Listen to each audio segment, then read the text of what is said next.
This is Charlie Agar with Charlie Bee Company in New Braunfels, Texas, and I'm going to show you a beehive cutout today of an established hive. My friend and colleague Al Friedle of New Braunfels, he and I work together. Here I am starting the process. We've smoked the hive a little bit to gentle the bees, and we're in our suits, and I'm going to gently kind of break into the hive. We had the benefit with this project that the homeowner was doing some major renovations, so we didn't have to be very delicate about the demolition. It's kind of exciting though when you're breaking into the hive. You're doing this light carpentry work with bees flying all around your head, and can be pretty dynamic. Here we are with the Sawzall, getting after it, getting full access to the hive and all of the comb. Now here's a closer look at the hive. We use a vacuum, a special bee vacuum, to reduce the number of bees and capture the bees throughout the cutout process. And here I am pulling down the first lobe of comb. Quite a lot of honey came down with that. And here's a closer shot. You see a really nice brood pattern in this hive. It's a really well-established hive, that light brown. So that's what we're after in the removal, is to get that brood area into a box and to remove them.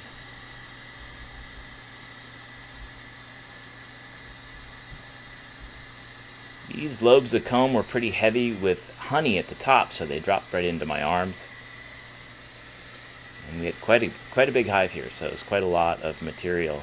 And we'll vacuum all through the process to reduce the numbers and to capture the bees as we go. So typically Al and I work together. I'll get up and remove the comb, hand it to him, and he'll process the material into usable bits. We're going to really keep the brood. We also take honey, we take wax, and we make use of everything out of the hive, either feeding it back to the bees, or actually sometimes we take a little honey ourselves. So here's a shot of Al. He's fitting the brood into frames, medium-sized frames.